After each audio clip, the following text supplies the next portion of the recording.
स्वागत है प्यारे बच्चों। आज हम 9वीं कक्षा के हिंदी विषय की 9वीं कविता वरदान मांगूंगा नहीं इसका भावार्थ देखेंगे। इस कविता के लेखक का नाम है शिवमंगल सिंह सुमन। शिवमंगल जी का जन्म 5 अगस्त 1915 में उन्नाव उत्तर प्रदेश में हुआ और मृत्यु 26 नवंबर 2002 में हुई। आत्मसम्मान और स्वाभिमान मनुष्य के वे गुण हैं जिनकी सराहना करते हम थकते नहीं हैं। प्रस्तुत कविता में कवि ने लोगों को स्वाभिमान से जीने, जीवन में कभी हार न मानने, सुख दुख में समभाव रखने तथा कर्तव्य पथ पर डटे रहने की प्रेरणा दी है। तो चलो बच्चों, कविता की शुरुआत करते हैं। यह हार एक विराम है, जीवन महासंग्राम है। तिल तिल मिटूंगा पर दया की भीख मैं लूंगा नहीं, वरदान मांगूंगा नहीं। इन पंक्तियों द्वारा कवि कहना चाहते हैं कि यह जीवन एक महायुद्ध है। इस युद्ध में हार भी हो सकती है और जीत भी हो सकती है। यदि जीवन संघर्ष में हार का सामना करना पड़े तो मनुष्य को कभी घबराना नहीं चाहिए। वे कहते हैं कि जीवन में मिली हार सदा के लिए नहीं होती, यह तो एक विराम की तरह होती है। हार से घबराकर मनुष्य को दया की भीख नहीं मांगनी चाहिए। वे कहते हैं कि पराजय की हालत में उन्हें भले ही तिल तिल कर कर मिट जाना पड़े, फिर भी वे दया की याचना कभी नहीं करेंगे। वे कहते हैं कि मैं वरदान कभी नहीं मांग सकता। स्मृति सुखद प्रहरों के लिए, अपने खंडहरों के लिए, यह जान लो मैं विश्व की संपत्ति चाहूँगा नहीं, वरदान मांगूंगा नहीं।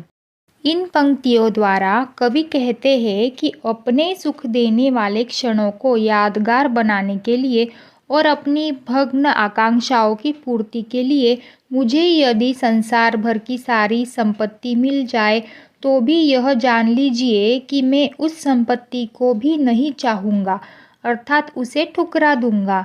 वे कहते हैं कि मैं वरदान कभी नहीं मांग सकता। क्या हार में क्या जीत में, किंचित नहीं भयभीत मैं, संघर्ष पथ पर जो मिले यह भी सही वह भी सही, वरदान मांगूंगा नहीं। इन पंक्तियों में कवि कहते हैं कि उनके लिए हार जीत कोई मायने नहीं रखते। वे कहते हैं कि मुझे हार का सामना करना पड़े या मेरी जीत हो, मुझे इसकी कोई चिंता नहीं है। मैं इससे तनिक भी नहीं डरता। हाँ, संघर्ष करते हुए मुझे हार मिले या जीत, उसे सहर्ष स्वीकार करूँगा, पर मैं किसी की कृपा का आकांक्षी नहीं हूँ।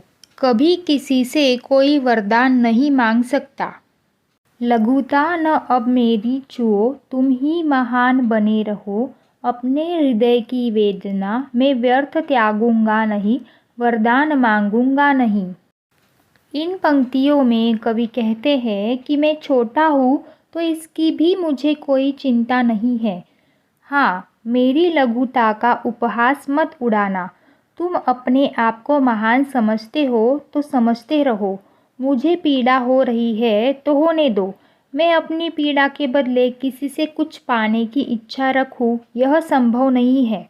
अर्थात मुझे यह पीड़ा सहन करना मंजूर है, पर किसी की कृपा पाना मुझे मंजूर नहीं है। मैं कभी किसी से कोई वरदान नहीं मांग सकता। चाहे हृदय को ताप दो, चाहे मुझे अभिशाप दो, कुछ भी करो कर्तव्य पथ से, किंतु भागूंगा नहीं, वरदान मांगूंगा नहीं।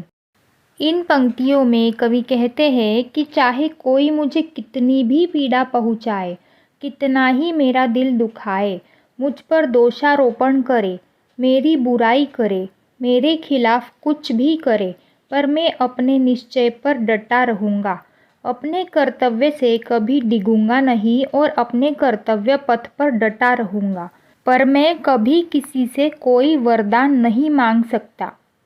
तो बच्चों, इस कविता से हमें यह प्रेरणा मिलती है कि कभी भी हमें जीवन में हार नहीं माननी चाहिए।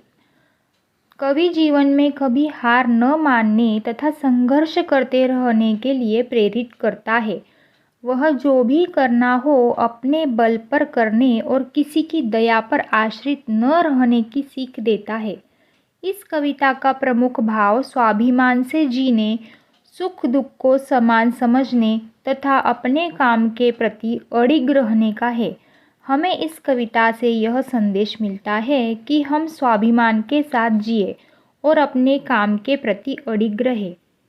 यह वीडियो देखने के लिए सभी का बहुत बहुत धन्यवाद। अगर यह वीडियो आपको हेल्पफुल लगी तो इस चैनल को ज़रूर सब्सक्राइब करें और नई वीडियोस की नोटिफिकेशन पाने के लिए साथ में जो बेल आइकॉन दिया है उसे प्रेस करना ना भूलें।